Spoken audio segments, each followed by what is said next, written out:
Hello. Hi, Brad. Hey, Lisa. How you doing? I'm good. How are you doing? I'm doing not bad. I'm really excited to start this tour off tonight. Let's go ahead and talk a little bit about what happened last week, actually, at the state prison in Norco. The show got shut down due to protesters and different phone calls of complaining, but there's been lots of concerts in jail before, most famously Johnny Cash. Why do you think a Prophets of Rage show for inmates made right-wing protesters just so nervous?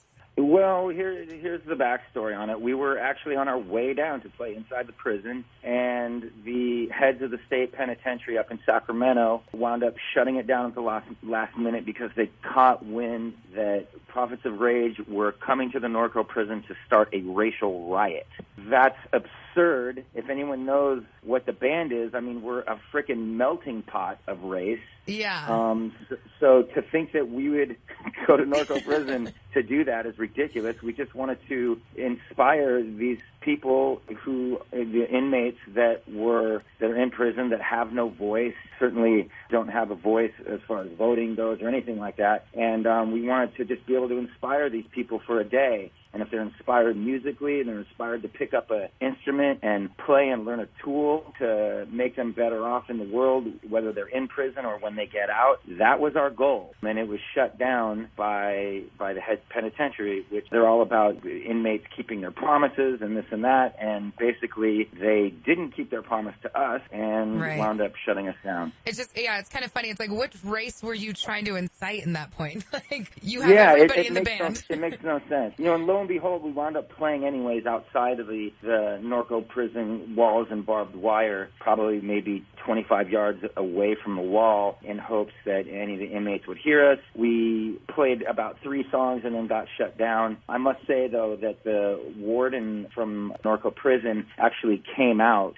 while we were setting up, and she was practically in tears and just was apologizing so much about the fact that we got shut down, and she really, really was looking forward to us playing for her inmates. That's something I've noticed about your band. You did. You got rained out at Governor's Ball. They told you couldn't perform at the jail, but you always find a way to perform for your fans. Why is that so important to the Prophets of Rage? Well, we just, we don't like to be stopped. We like to improvise on all levels. Just find ways around the system, that's whatever system that is trying to stop you deliberately or non-deliberately. It's just about making good on our goals, basically. And our goals are to be a voice for the people in this country right now who feel like they have no voice. They feel like the political candidates mean nothing to them or not for them. They're living in a broken system. There's so many of us that feel this, and we want to be a voice and an inspiration for these people.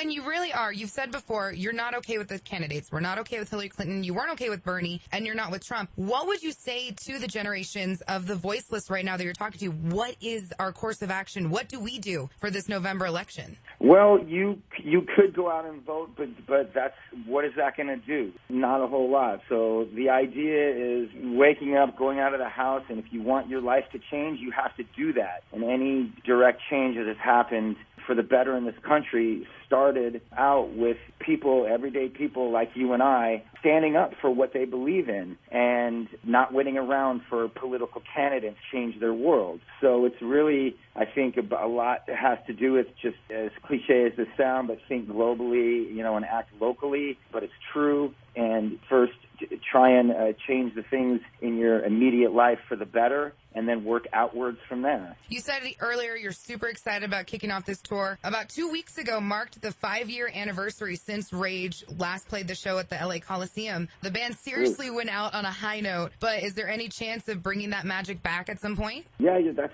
correct. Wow, 5 years ago was the LA Coliseum show. Any chance of bringing that back? I'm always up to play Rage Against the Machine shows. I have nothing but love and respect for my brother Zach, and anytime that could happen, I'll be there. But the thing is right now we're focusing on Prophets of Rage, and it's a really important time right now in politics and with this election, and so we're using Prophets of Rage to inspire people. So this is what our focus is right now, which is Prophets. Well, you were talking about the Prophets of Rage, and they're coming to El Paso in October. Can you remember the last time you played El Paso, or do you have a favorite memory of the city? God, I think it's been a while since we've played El Paso, and I actually wish I had a better memory of like tour life and where I am in specific memories, but I'd be lying to you if I said I did. My whole thing is whether I'm in El Paso or Cincinnati, connecting with people is really important to me, and playing a show and having a connection between the band and the audience, no matter who they are, is what it's all about for me. And I've been blessed to make music my living, and I just love connecting with people in the audience on a musical level. All right, awesome. Well, we can't wait. We'll see you out here on Tuesday, October 11th, The Process of Rage. Thank you so much, Brad. I appreciate it. Thank you. Take care. Okay, bye-bye.